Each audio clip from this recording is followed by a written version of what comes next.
All right, good day, good evening, ladies and gentlemen. Welcome back to another Live the Fuel show. So, today slash this evening, I am catching up with a new guest co-host, and I'm excited to bring this guy on. Shout out to the family, the crew over Energy Ballet. They bring me some very unique people with amazing backgrounds. And rewind back to 2016, I had to hunt down every one of my guest co-hosts manually. I even hired a virtual assistant to help with that a few years ago. But now these agencies exist. More and more people realize the power of podcasting, sharing a story, sharing somebody's unique background to the world, how they may have fought through it, and then some. So today I'm going to go right here with the key word bipolar, ergo bipolar disorders, or whatever you want to categorize it as. I have my older sister actually lives with that, amongst some depression intertwined into her life. So today's guest co-host is going to help me connect a little more personally. But as a reminder to the newer listeners, we're here to fuel your health, your business, and your lifestyle. So today's guest co-host, that's right, a retired Major General, 36-year Army combat veteran. I mean, he celebrated one heck of a remarkable career, commanding engineer units, holding prestigious roles such as president of the National Defense University, commander of the Fort Leonard Wood. I mean, he's an author. He's actually authored and published a book, Bipolar, My Forever War with Mental Illness. So there's a little personal connection there for you. He's accomplished a lot in his career and his life. And that's why I wanted to bring him on today, because a lot of people signify this as a tie to mental illness. But I learned more and more, there's lots of people conquering this so-called illness. And that's what I want to talk about today. So without further ado, Gregg Martin, sir. General Gregg Martin, welcome to the show. Hey, thanks, Scott. It's really a pleasure to be on. Appreciate that introduction. And thanks for mentioning the book. It's Bipolar General, My Forever War with Mental Illness, just officially released on Friday, available on Amazon and other places. It's already been added. I'm what those call, I'm sure you've heard of the term Amazon influencers. That's a whole thing now. So like, because people love Amazon so much. So I have an Amazon influencer profile. So I have a banner on the website, livethefuel.com, for the listeners. So when they click on that, there's 3 key areas they can click into. And one of them is my recommended books. So every time I bring an author on, I add their book into there. So now you're in there with all the other authors I've had on the show over the years. So just to help people find it faster for you. So, oh, that's awesome. Thanks. The gift of technology. I gotta help you guys wherever I can. So thank you, Amazon, for making me an influencer and helping me organize things like that and call better attention to you guys. So as a self-proclaimed self-published author, I self-published on Amazon my book, which was titled So You Want to Be a Hotshot, which was a story of what I learned as serving as a hotshot while I'm firefighter with our federal government. Nowhere near you guys as far as military goes. But let me tell you, they broke us down. They rebuilt us. It was 16-hour shifts, weeks on end, no showers, living in the woods, camping under the stars. I mean, I would like to give myself, 5% of what you went through. Is that fair? Sure. That sounds good. I don't know. I wasn't getting shot at, but then my military buddies are all like, well, you're crazy. And I was like, why am I crazy? That's a very strong statement. Like, you're trying to fight Mother Nature and walls of fire and mountains burning. He goes, I'll take gunfire any day. Yeah, I can believe it. I figured you would appreciate that. So I got some very funny buddies of mine. So, but let's dig into this. I mean, I like the title. It's My Forever War with Mental Illness. It's got a great candid tie, because do you ever truly, as an expert in this topic, can you ever defeat a bipolar, quote, disorder or illness? I do not believe so. Most doctors and scientists say no, but I have heard of miraculous outcomes where somehow by a miracle somebody was cured, but I've never seen it. And so to the best of my knowledge, bipolar disorder, like other mental illnesses, is a chronic disease of the brain. And so once you get diagnosed and you get on the right medication and you're getting therapy and you're living a healthy life, you have to manage it till you die, because otherwise it can come roaring back at you in the form of a relapse, and you're probably going to be in worse shape than you were originally. Wow. So that's why it's a forever war. Yeah. I mean, you obviously served a whole military career. Part of your other fun backgrounds, because it looks like you were bored, you decided to get some advanced degrees from MIT along the way. The Naval War College, the Army War College. I mean, so you were fighting this war throughout all of that since childhood. Is that when you were originally diagnosed? No, I wasn't diagnosed until I was actually in my 50s. Wow. Um, so sort of the background on this is looking back now in working with expert psychiatrists, I now know that I was living on the bipolar spectrum from teenage years Hmm. on. So, and I always had a what they call a bipolar brain. But at first, it was a very low level of mania. It's actually called hyperthymia, which Hmm. is a term that means you're living in a near continuous state of mild mania.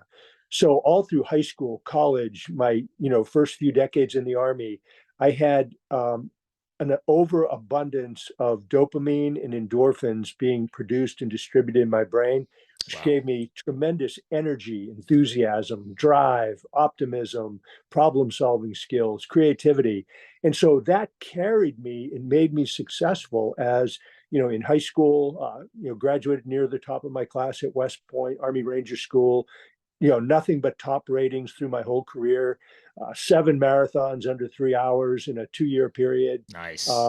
Then when the Army said, hey, we want to send you to graduate school, they said, your job is to get a master's in civil engineering. So I came out of there with 2 master's degrees and a PhD. And So so chemically, you were wired to overachieve. absolutely, totally overachieved. And it helped me for decades. But what I didn't know is that I was slowly creeping my way up towards a A state of plateau. bipolar disorder.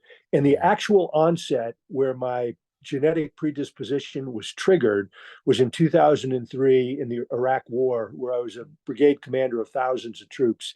And the euphoria, the thrill, the stress, the trauma of combat triggered my actual bipolar disorder. And then I was still unknown, undiagnosed, unrecognized for 11 more years Wow. until essentially I went into a state of madness, insanity in the form of full blown mania. And then it was so bad that I got fired from my job, forced to retire, hospitalized, and then I fell into deep, hopeless depression with terrifying psychosis being delusions and hallucinations. So I wasn't diagnosed until 2014 when I was 58 years old. Wow.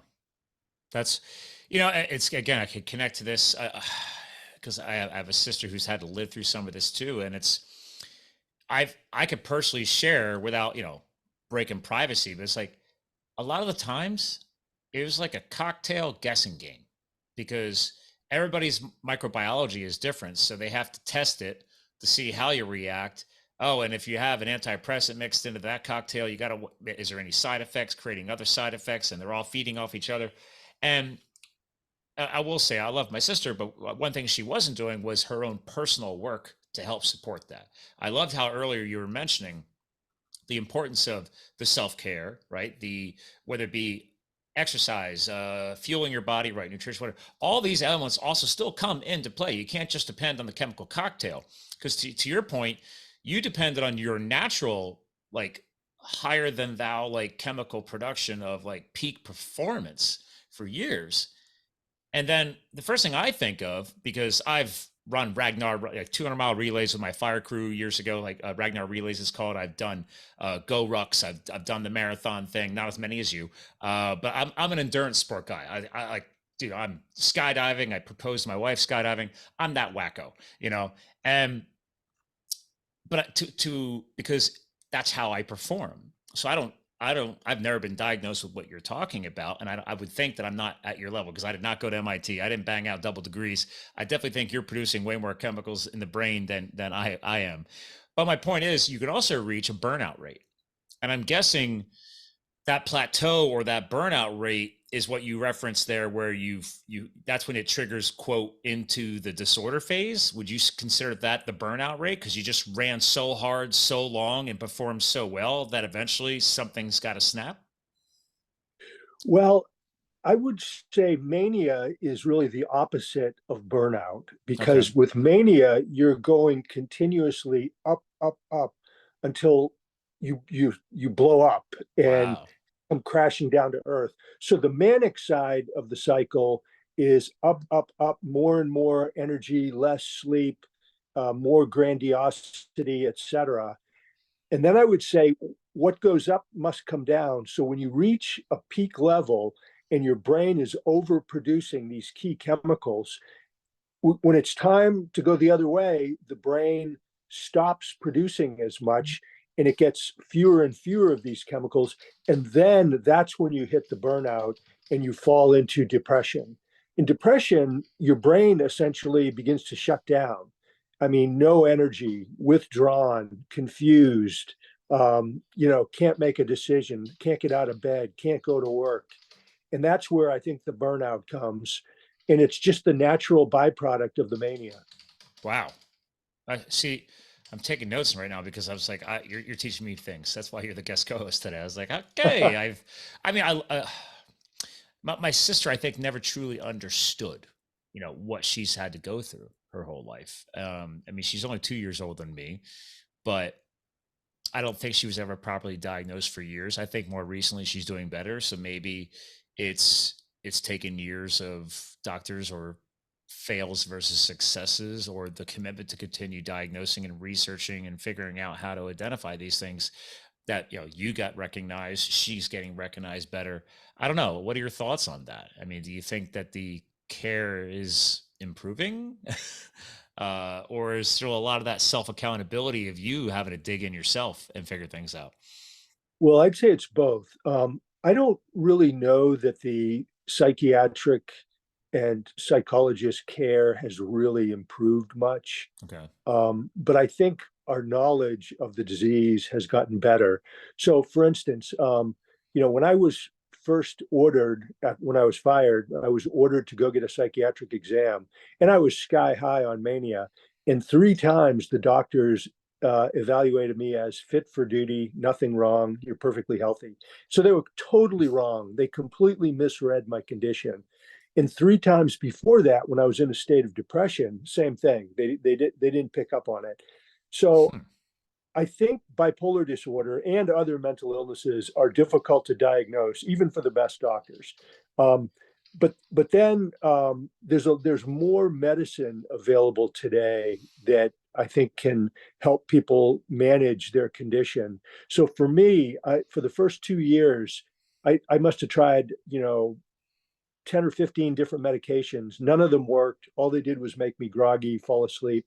It wasn't until 2016, after I had been hospitalized, where we decided to try lithium, which is a Hmm. natural salt Yes. harvested from the earth. And once I started taking lithium, my depression within 3 days went away. Hmm. My psychosis went away. I felt like I did before bipolar disorder. And that was 7 years ago when I began my really pretty challenging journey of recovery. But so I would say you have to have the chemical balance in your brain right. Then getting psychotherapy is really important to help you think about your own thinking. And then I think healthy living, like you mentioned, diet, exercise, sleep, etc., all the low stress. And then those are all necessary but not sufficient. I think you have to take those first three things I said and anchor them onto what I call the social platform of the 5 Ps. Okay. And the 5 Ps apply to anybody, but in my case, it was really critical. Uh, First P is people. Surround yourself with a network of fun, happy, energizing people. Second, purpose. You got to have a purpose that gives you motivation and drive to live. And for me, I found it in bipolar disorder. It's my purpose is sharing my bipolar story to help stop the stigma and save lives. And so that's what I do every day, writing, speaking, conferring. Um, the third P is place. It's important to live in a place that makes you happy, that energizes you, that enables you to do what you want to do. And then the fourth is perseverance. I mean, this is hard stuff, and you're going to have setbacks, and so you have to make up your mind that you're going to keep going and you're not going to quit. And then Well, I the think the fifth P, military trains that very well. I I would do. hope. Yeah. I really think that my military background and going like to Ranger School really have helped me in my recovery because of that factor, the will to win and to persevere and to never give up. And then the fifth one is presence, which is the ability to get outside of your own head, Mhm. think about your own thinking, because a lot of times what we think in our own mind is not it's not right. It's distorted. It's untrue. And so we have to break out of our own mind and look objectively at what we're thinking. Like as an example, um, I had paranoid delusions where I thought people were out to get me and put me in jail and get me killed. Um, Wow. and I kept having those in the last 7 years, but I was able, through my metacognition is the fancy word, thinking about my own thinking, I was able to think and say, you know what? It's not true. Those people are not thinking to harm you. In fact, they're probably not thinking about you at all. They're thinking about something else. So that's a helpful technique as well. Yeah, I like the piece because you're giving somebody a format, a structure, or a guideline to follow, but also somebody not living with this, but just seeing it from the outside in with my own family, and obviously, and you having be on the show as a guest host today, it can be overwhelming for those around you who care for you, love you, and they want to figure out or help you figure out how to work through it. I mean, my parents went through, yeah, they just went through hell. They went through hell trying to support my sister. I mean, she was living with them in her 30s and into her 40s, and then they finally said, you need to find a boyfriend. I mean, they're in their 70s. I'm like, they're young. I mean, I still consider 70s young, but I'm like, mom, dad, like, you killing yourselves. I mean, they've given her everything she got. I mean, now, so she's been on her own for a while, but she still lives with it. She still suffers with it. So I think it's important that you've aligned a structure and a format for somebody to help narrow down the focus and say, great, okay, let's say I had a team of people around me, right? Famous Jim Rohn quote, it's either the sum or the five, I like to say the product of the five people you spend the most time with, right?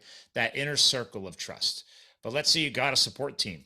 Great. Hey, you're my perseverance person. Make sure I don't, lose that focus. Hey, you're my health nut friend. Hold me accountable on that nutrition, those workouts and stuff like that. That type of thing. Is that some of the structure you started targeting with your own inner circle? Like, hey, who are the people that I can depend on that helped you discover these, like the 5 Ps? Yeah, that's a great way to think about it. I actually, you took it a step further by designating a particular person to say, you're the health person or whatever. But I Yeah. mean, you're right on target. Surrounding yourself with people who support you, who care about you, who have the knowledge of bipolar disorder and what's going on with you, that is exactly the way to go. In the medical community, they call that a peer support system. In Okay. the military, they call it a battle buddy, having Yeah. battle buddies to Yeah. keep an eye on you. Yeah. It's funny because I was a sawyer as a wildland firefighter. I don't know if you know what that is, but I mean, wielding chainsaws, so, but your buddy is your swamper. So you run a full tank on that saw. And then once you're done cutting, you fill for the oil, refill the fuel, make sure the chain is sharp, hand your weapon of choice onto your swamper, and now you reverse roles. And that's our life. That was our life. 16 hours a day, man. You're cutting, then you're swamping. You're cutting, you're swamping, and you bond and you connect with your buddy. And so there is that, buddy system or whatever. And I was the health nut on the crew, so my buddy, my partner in crime, definitely benefited because I'm like, hey man, we're trying to go in and sweat for 16 hours a day for 2 weeks straight without a day off. What you put in is what you get out. And then like sleep habits and stuff like that. I was considered the old guy on the crew because I was 31. I didn't get into it until later in my years. And they were basically structured just like the military. They bring in people 18, I think there's one time there was a 17-year-old, but it's usually like 18 to 24 is that sweet spot because they want the moldability, right? They can kind of restructure you and train you and everything else. But that's what I'm thinking of on this because even as a crew, we didn't have guns, but it's like, okay, we have a 20-man crew. You cannot deploy to a fire summit without 20 healthy people. If somebody's injured, you got to bring in a filler, bring in somebody from an engine crew nearby or something.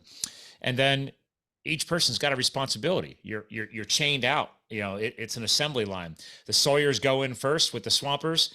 Then you got your Pulaski people, and then you got everybody's got a specific tool and a purpose to attack that plan. That's the only reason why my brain flipped when you were saying this. I'm like, oh, okay, you know what? If I'm building my inner circle of trust, I want everybody to be positive. That's easy. I want everybody to be motivational. That's easy. But okay, can I get a specialist? Okay, I want to, because if you got that trust, I think the other person in your circle, to me, I would think, hey man, I'm going to entrust and empower you to be my health influence, man. Just hold me accountable. You're amazing with your mental health, and you're so positive. You could lead the charge for the whole group on that. That's just how I'm wired. I just wasn't sure if you eventually got to that point yourself. So yeah, you've actually given me a good idea, something to think about, and maybe have a little more specificity in who is my buddy in what area. I've given down here, all my friends, because I've written about 25 articles and, close to 100 talks. And so everybody knows Martin, has bipolar disorder. And what I've done is I've given them these little cards that show the symptoms of mania and depression. And I've talked to them and said, okay, look, read this. Do you understand it? If you see me displaying any of these symptoms, talk to me, talk to my wife, so we can, address it. And so that's about as far as I've gone. My wife has a really good, but I think having a more precise targeting system that you just alluded to is really the way to go. So I'm going to have to get busy and put that into effect. Oh, that sounds fun. Yeah. I was about to say my bad or I'm sorry, but maybe this is exciting, and we're adding tactics, into your Yes. already highly performing equation or guideline. Because it's just how I look at it. Because I used to manage people. I was a business coach before I left for fire, and I don't know. I used to manage 15, 20, 30 person teams, but when we had training events or something like that, there's always those certain people that stand out a little bit stronger, and you want to play to their strengths. Like why you remember there's a great book, Strengths Finder 2.0, that's been used a lot. Yes. Right. So there's amazing publications like that where it's like, hey man, let's focus on your strengths. It's going to take forever to try and fix that weakness. But if you're on a team or in this circle of trust, great, I'm going to play to each of your strengths, and hopefully that reflects back to me. And now everybody's like performing where they naturally succeed, and it could take your support system to another level. So my wife says I'm a little OCD. I'm like, well, there you go. That's what comes out of that. That's how my brain works. I mean, I was just I did some screen sharing because your website's awesome, by the way. Ladies and gentlemen, it's General Gregg with 2Gs, Martin.com. He's not kidding. You go right to the articles. You got a lot of articles. So you've been busy. And this is just some of them, I'm guessing, since this is posted since 2022. I'm sure you've been doing a lot more writings up before that. And obviously, back to your main page here, there's the book, Bipolar, My Forever War with Mental Illness. So I love the fact you actually aggregated and put all your articles in one place. You put all the places where when you're in the media and who you're speaking to, events you're going to. I would say with your condition, I'm intrigued, if I may. I'm intrigued because now that I've written a book, I've been a podcaster for a while. I've spoken on stage a little bit. I've considered getting into speaking because obviously I'm a high level sales consultant. So that's what I do for my business. I do a lot of sales and marketing growth for companies. So I have the gift of gab. But yes, you do. You do, for sure. that's an old term, but I go with it. But my point is, it's just because you have the gift of gab doesn't mean everybody needs to hear it. So my question to you is, when you're on stage, now that you've advanced to this point and you've recognized it, right? You've identified the disorder, you've purposely moved, you've changed one of your P's, you changed your place, you moved to Florida, Cocoa Beach, because you wanted more sun. We definitely got to hit on the health benefits of that. But do you find yourself happier that you're speaking on stage and speaking to audiences, or does that come with some concern? Because what if, right, some of the like you give those cards to people to help you. Hey, if I'm doing this, bring it to my attention. Does that stuff pop up when you're doing public events? I love public speaking. It Okay. really, because I'm an extrovert and I kind of have the gift of gab, not as good as you, but I sort of have it. And because my mission and purpose is sharing my bipolar story, I never say no to the opportunity to speak, to share, to write, whether it's a little group, a big group, a huge group. I've spoken to, numerous Fortune 500 companies with, where like 10,000 people in their workforce watching, Nice. et cetera. Lots of big talks. And it really fires me up and it energizes me.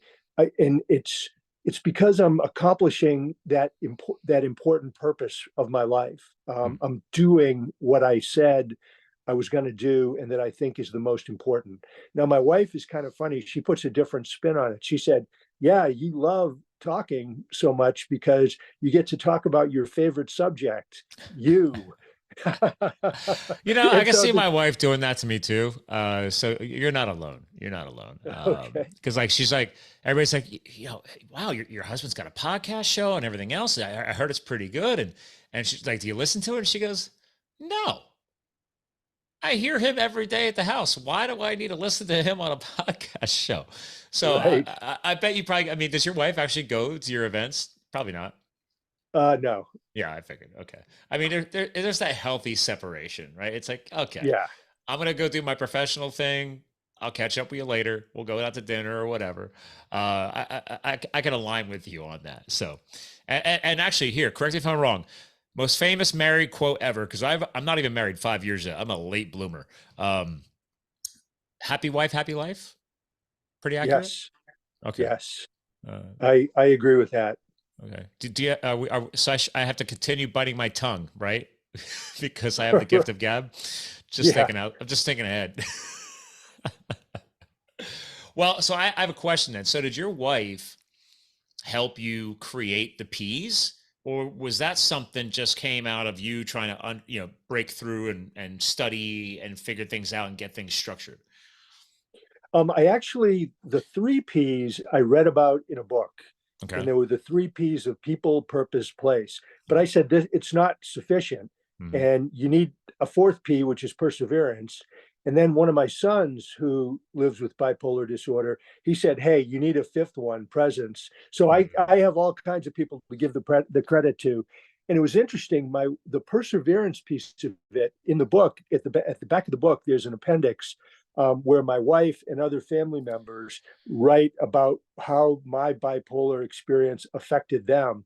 And Oh, my wife said the key to her making it through this really trying period was, she called it the P word, perseverance. hmm. And so I kind of got that from her. So I got the five P's from all different people. So I just kind of like pulled them all together. I would say I could have went with patience, but obviously with everything you've been through and her, I mean, how long you two been married? 41 years. Yeah, that's perseverance. That's way beyond Yeah, patience. Yeah, that's that impressive. is. Yeah. I was gonna say because people are like I have friends of mine that said I would never get married. I was too independent, and I was always touting it. And I said, yeah, I just realized I was full of crap, and you got to let somebody in sooner or later, bring the walls down, show some vulnerability, and all of a sudden you can fall in love and you can find something amazing to put up with your BS and and Right. succeed together. More BS than succeed together. But you know what I mean. You know where I'm going with that. So, Mm-hmm.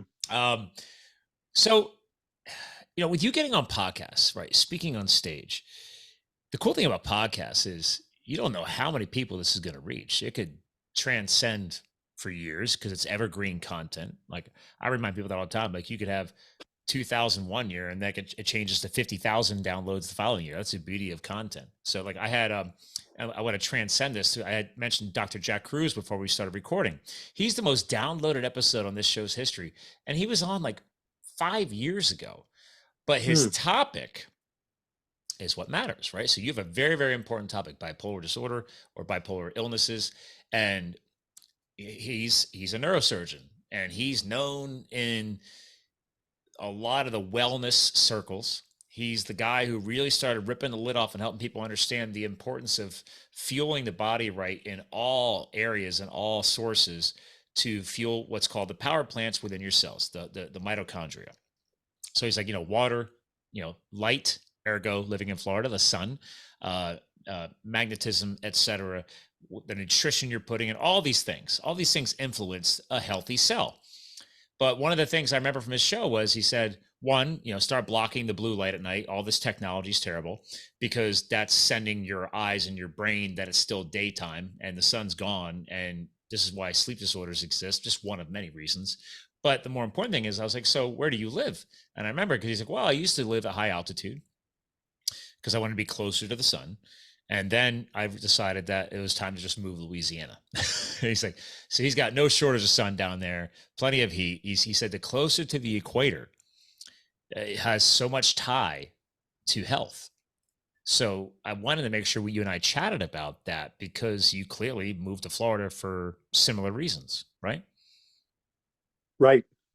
So there's a thing called seasonal affective disorder. Yes. And I've actually had it my whole life where when the days get short in the fall into the dark, long winter, your mood sinks and you go into kind of a natural depression. And then when the springtime comes and the sun's high and the days are longer and it's brighter, the depression goes away and you really get a low level of mania. And so I've noticed that over the years, but it increased tremendously with my bipolar disorder. So after I retired from the Army and I was, in bipolar hell, in terrible, terrible shape, we moved to New Hampshire where we had a home. And the cold, dark, gray winter with lots of snow, giant snowbanks, it had a really bad effect on my mood. It worsened my depression. And I talked to my doctors about it and said, well, they said, well, try a sun lamp. And I did. And that didn't really do much. And I said, well, what if we move to a warm, sunny, bright place like Florida or Southern California or Hawaii? And he said, it will help you. It will definitely help because it's, that brightness comes into your brain and it affects the brain wiring such that you don't go into as much depression and you have more on the upside. Yeah. And so we said, well, let's try it. And once I started taking lithium and was stable in the 7 years ago, we moved here and, we did a little research, we did a visit and we came and it has made a difference. It's the weather it's hot or warm. And sometimes in the winter it gets cool, but bright sun, palm trees, warm, and I'm certain that it has made a difference. And with my circle of people, it makes a difference too because everybody in Cocoa Beach is happy. Yeah. Like I've been there. It's a very happy place. And there's energy and it's cool and people surf and there's artists. Yep. And it's just a neat place. And I think that all has something to do with the bright sun. Yeah, you guys still got that ranch on there, don't you? Yes. Yeah, ranch. So I was there and I went down there for the millennium. So I have not been to Cocoa Beach since end of 1999. And then we ended up going down to Miami for the actual New Year's Eve, celebration at the end of the century or whatever. But Cocoa Beach was my favorite part of the trip. We stopped in Fort Lauderdale, went to Orlando, we actually road tripped from Pennsylvania down there years ago, a buddy of mine. And Cocoa Beach was my favorite place. The sand's clean, the surf was awesome. Like I said, just great vibe, great little shops, places. And again, to your point, the sun. It's not just like you said, it's going to get cold in the winter, sure. But your amount of sun, and again, you're getting closer to the equator. So we could just look at proximity to the earth. You're going to have a lot more hours in the day and days in the year of sun. I mean, the only thing better than that, because I'm a big fan of Colorado, I've lived there, is obviously Colorado. Colorado's high desert. If you go to even at Denver, you're 5,000 feet. It's high desert. They have a ton of sun. That's why very healthy, fit state too. So, I mean, we're back there all the time. So I get you because here's the thing. My wife and I were big skiers. So you describing New Hampshire, that excited me. But that doesn't change what you're talking about, the amount of healthy sun and rays that you need. For example, right behind me here, that square with all the little white dots on it, that's actually clear. Those are bulbs. So that is a red light therapy device. So from a guy invented these from Australia. So I bought one off of him after I had him on the show probably 2 years ago, and they make like giant ones, but those are now considered a therapy technology for health, because maybe people don't want to move. They said, okay, well, at least get some red light, because that is the specific, again, from Dr. Chad Cruz, just to align with you, that is the specific frequency from the sun that triggers healing. So yes, I know he was offering that sun lamp thing, but nowadays, fast forward to today, what you really are looking for is that red light therapy type, those frequencies. But again, you living in Florida, you're getting a lot more of that there than what I get here in Allentown, Pennsylvania. So yes, smart move going south. Yeah, it was.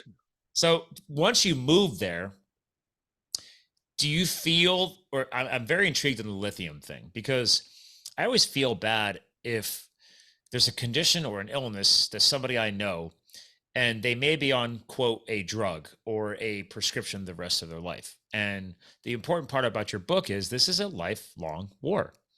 So even though you went from New Hampshire now to Florida, it's been 7 years.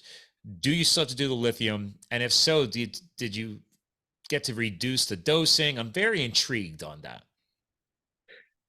Yes, I'm still taking it, and I plan to take it for the rest of my life. Okay.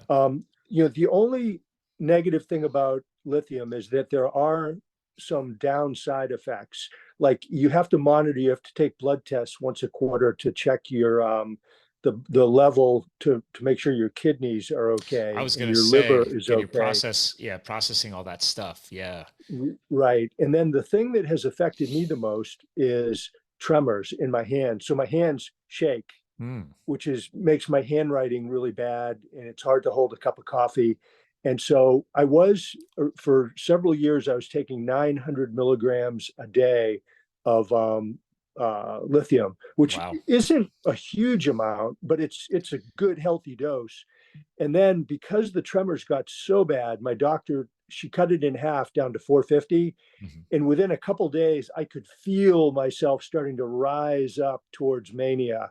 I could just feel it. And I said, hey, doc, I feel like I'm going to go back into mania. She said, okay, let's set it at 600 and we'll go with that for a while. And that was 3 years ago. So I've been pretty good with 600 milligrams, which is not a huge amount of lithium, but it's enough to do the trick. Wow. So clearly lithium is a lifelong therapy for you. Yes. Now I'm very intrigued.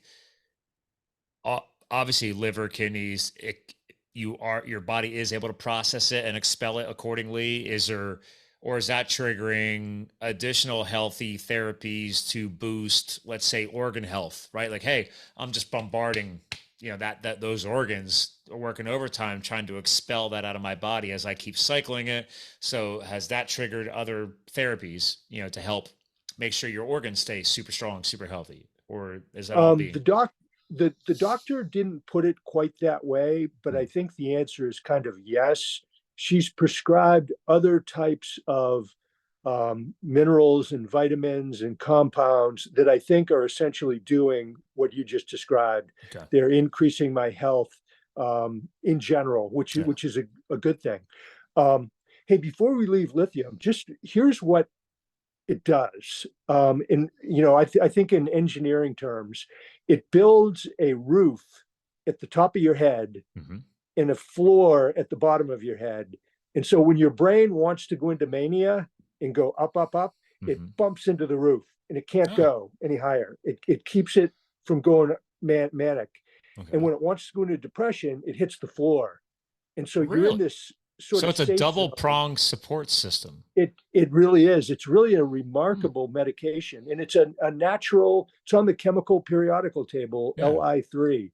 And so how do they source it? I'm very intrigued. They tell you all that? Now you got me geeking out now. So, yeah. So they mine it out of the earth. And there's places all around the world where lithium exists. And apparently there's some pretty good deposits in Texas, I've heard. and they harvest it. And then it's the lithium is the same stuff they make lithium, the bipolar medicine, and lithium for batteries. Oh, But they just that was my process next it. thing. I'm like, I thought lithium was considered a toxic element because it's being put into batteries as an essential mineral, but that's why I was worried about side effects, right? So Right. interesting. Well, yeah, I'm Googling it here, and they said, well, this one thing from some European health organization, why is lithium no longer prescribed? Intriguing.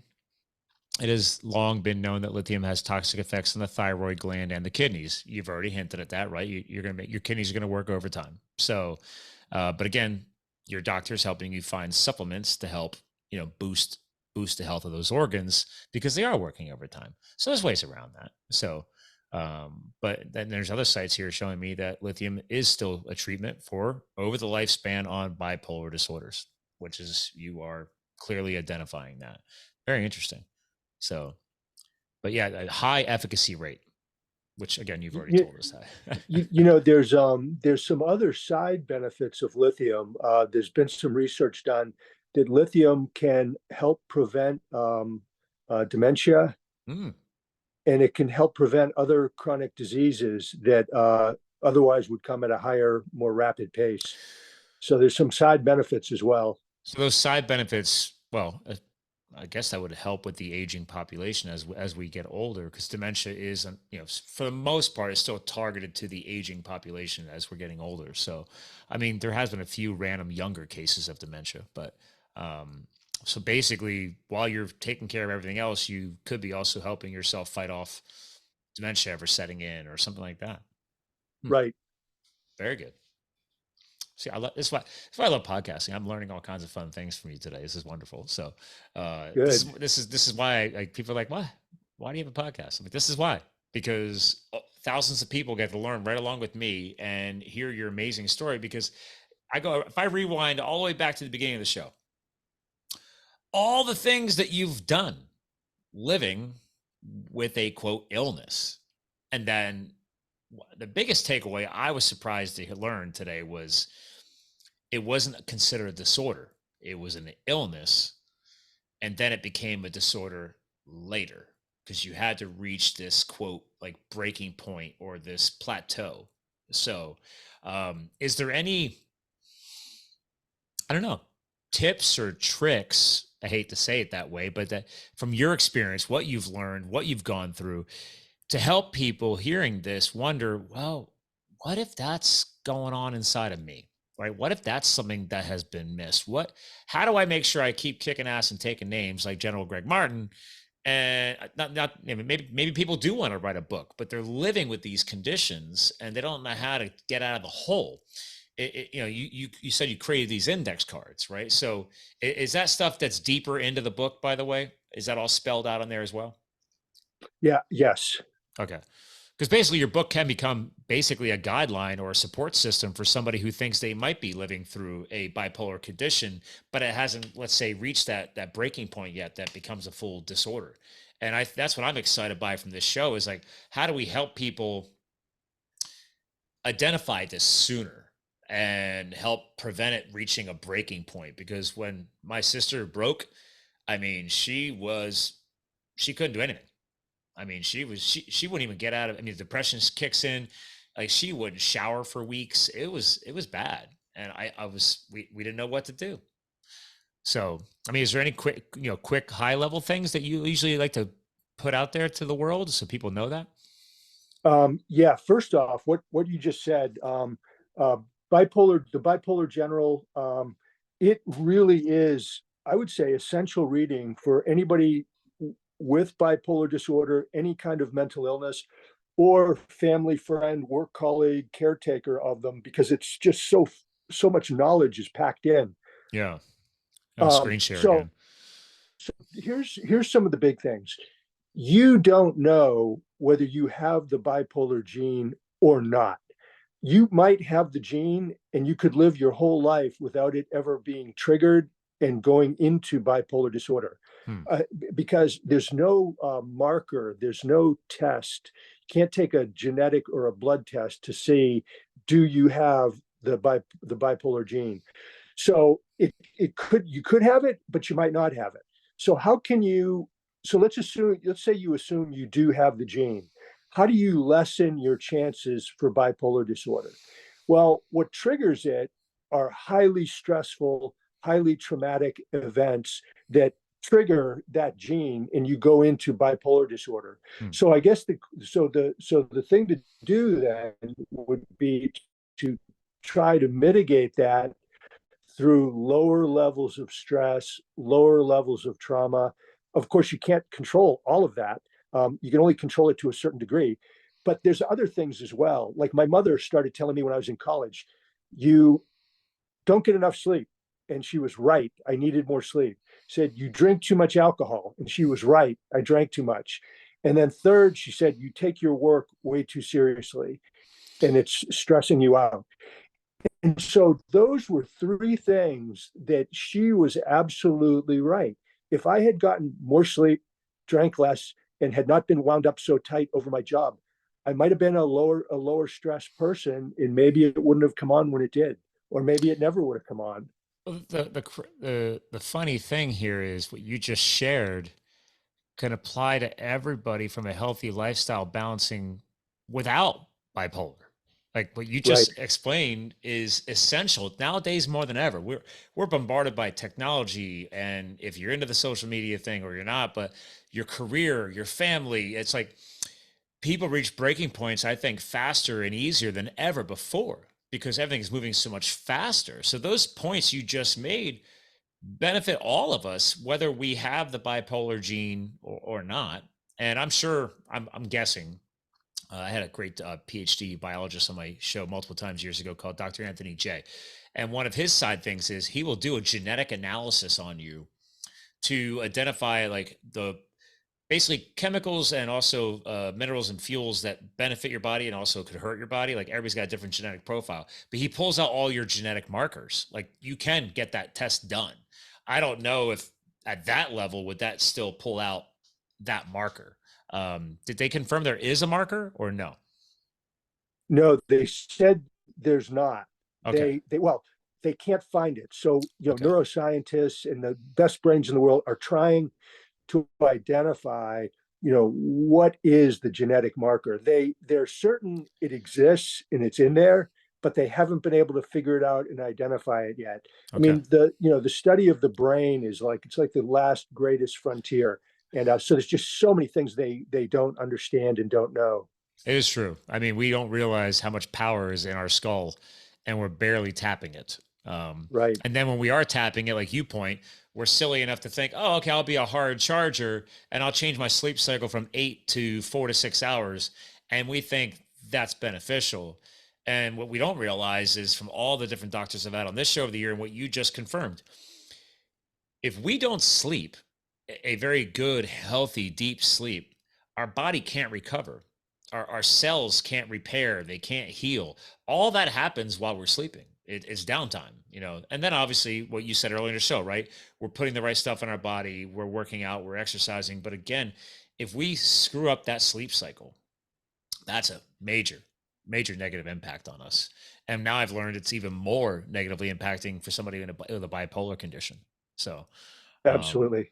so what are you doing? No less than 8 hours? What are you, an 8 hour guy now, or a little bit more? Or? Yes. Yeah. Yeah. So, my sleep patterns, I went from, my teenage years into, I was probably getting maybe 5 or 6 hours a night. And then it went steadily down as I went on in my Army career to where I was probably like as a colonel and a general, I was maybe only getting about 4 hours a night. And then when I was in full blown mania, I went 3 months with virtually no sleep at all, zero Wow.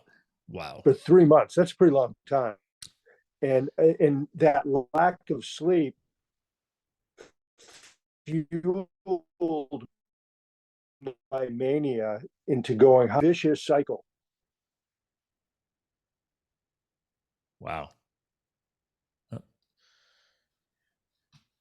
You cut out a little bit there. What were you saying about the cycle? Sorry, you had a little bit of an internet blurb. Okay, so during that 3 month period when I was in full blown mania Yeah. and I barely slept at all, the lack of sleep fueled my mania, Mm-hmm. and my mania made it such that I didn't need the sleep. So it was like this upward spiral of Wow. destruction. Yeah, clearly. Like one thing is feeding the other, and there's no way to stop it. It's just a massive upswing on the negative impacts that were affecting you. Exactly.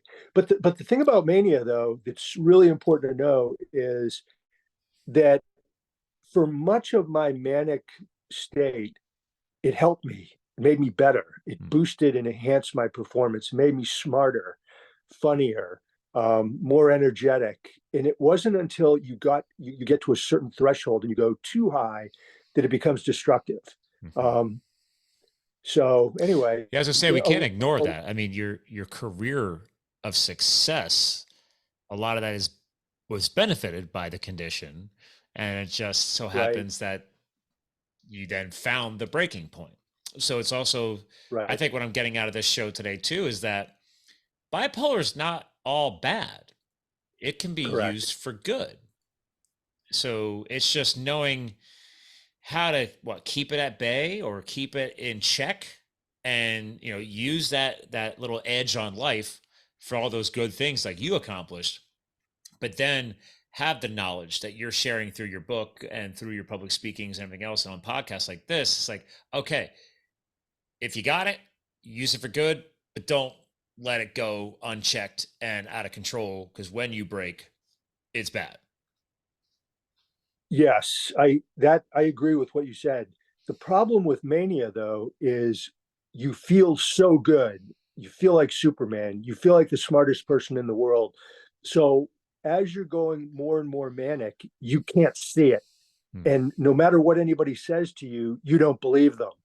I mean, I had people coming up to me and saying, "Hey, we think you're going, a little out there," and it's in, people dropping hints and saying we think there's an issue, but I just dismissed them out Hmm. of hand. I said, "No, you're wrong. I'm brilliant. I'm a genius. I'm Superman. I can do anything." Yeah. And so, no matter what they said, it had no effect on me. And then, if somebody really pursued that, I would say, "Oh, you're one of my enemies. You're out to undermine me and hurt me, and disrupt the transformation we're on." Hmm. So it's kind of insidious. It's a heck But of a but battle. to your point, though, if you could determine that a person has bipolar disorder fairly early on, and you could get them to come in and get work with the medical people, and they could get a diagnosis, it is conceivable and practical that you could give low doses of particular kinds of anti-bipolar medicine, like Mhm. in my case, lithium, low dose lithium. It like as a what they call it, a prophylactic, so a Yeah. preventative medicine that could slow me down and keep me from going too high. So that is entirely conceivable. Yeah. I mean, it'd be cool if they could figure that out, because again, I don't know all the official terms, but I don't like to call it a disorder if you're not fully disrupted, right? So if there's lots of positive things like your story is going on, okay, fine. We go back in time. Yes, the general had bipolar conditions or the illness not identified. And then, yes, it reached the point of crashing and burning your life, which clearly now we're at the quote disorder phase. That's my point, is how do we keep bipolar utilized in a positive way so people don't feel like their life is over, like, oh my god, I have an illness, I have a disease. No, it's like, no, like, well, there's good things from bipolar, just don't let it get that bad, and it's Right. finding that sweet spot. So that'd be exciting. um Yeah. because I think if they, because nowadays testing has gotten so much better, and if they do eventually in our lifetimes get a better job at identifying bipolar earlier on, how do we coach the youth and the families through that so they don't see it as this huge negative? Because I don't see it as a huge negative. You're proof of that. It's just got to find that, keep it in check. You know, Right. yeah, that sweet spot. Yeah, I like that. So, listen, the book is out. Bipolar General, people, my forever war with mental illness. General, I like to have my guest co-host close the show out. And years ago, it was, oh, what's some final words you'll leave behind? Well, you've already said great words. So then I realized when I was writing my book, well, I should say speaking my book, because I couldn't sit down and write, uh, I was realizing that, you know, we're going through life, going through the motions, running, starting companies, charities, whatever, leading thousands of amazing soldiers in our amazing military, serving the country, serving the public, whatever it may be. And then I realized, it's not final words. It's really a legacy message. I just realized, like, I could get hit by a car tomorrow. I could, unfortunately die skydiving, whatever. The point is that, okay, did I leave behind a positive mark on the world? And that's what kind of led me towards finally doing the book. And maybe that's part of your story too. But, is there a legacy message that you use nowadays to kind of sum up where you came from, where you're at, why you put the book out, why you get on stage? Is there any kind of legacy message you'd like to leave behind for the audience? Sure. Bipolar disorder and other mental conditions, they can be and often are deadly and destructive. They destroy marriages, families, careers, finances, lead to addictions, homelessness, incarceration, death, suicide. That's the bad news. I mean, really, really devastating stuff. That's the bad news. The good news is that if you get diagnosed and get treated and stick with your treatment plan and you manage these chronic conditions, you can live a happy, healthy, purposeful life. Which is a great story. It's a great news story. And you just have to manage it the way people manage diabetes or cancer or heart disease. Now, why don't people go get help? That's the $100 question. When they're sick, why don't they get help? It's because of the stigma that leads people to shame and embarrassment. And the stigma is just based on ignorance. People still have a notion that when it comes to mental health, problems are due to lack of character, lack of willpower. Not true. It's due to physiological conditions inside the wiring of the brain. So once you realize that, there should be no stigma, just like there's no stigma against diabetes or cancer. And so that's kind of my message. And, arm yourself with knowledge. I mean, a good place to start is the Bipolar General. Get the knowledge, because that knowledge could save your life or the life of somebody that you love. Well said, sir.